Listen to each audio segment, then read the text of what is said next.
Bronnie Ware, an Australian nurse who spent several years caring for people during the last weeks of their lives, routinely asked her patients about any regrets they had or anything they would do differently if they could. Later, she posted an article called Regrets of the Dying about her findings. In it, Ware wrote of the phenomenal clarity of vision that people gained at the end of their lives, as well as the common themes that surfaced again and again during these conversations. This article has been shared millions of times online and was turned into a book in 2012. It's a fascinating premise, isn't it? What do people most regret about their lives? I'm not going to include the list here. Instead, I want to ask you, how badly do you want to know what's on it? How tempted are you to Google the article right now so that you can see the top regrets that people have at the end of their lives?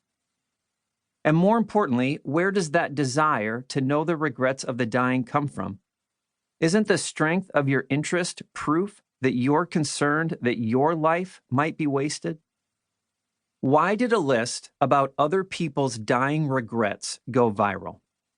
It's because we all know that's going to be us nearing death someday, and we don't want to have regrets when we get there.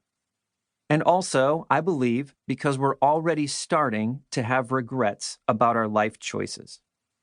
For people in middle age, and even for people in young adulthood, it's common to have nagging anxiety that we're squandering our time and resources on things that are not important, while not focusing enough on the things and people that really do matter.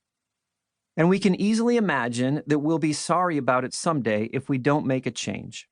Yet on and on we go, putting the inconsequential ahead of the imperative. Something's got to change here, and there's only so much time ahead in each of our lives to make the change. We're always going to make some foolish decisions along the way that we wish we could take back. So it's probably not possible to live a life with absolutely no regrets.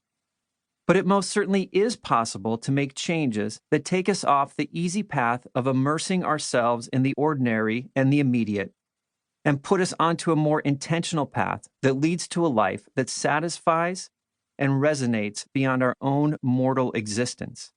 A life well lived. Presented with the choice, don't we all want a life of fewer regrets and more fulfillment? One day, not long ago, I was forced to come face to face with something that I just had to do before I died. And I want to tell you about it now because it's related to you.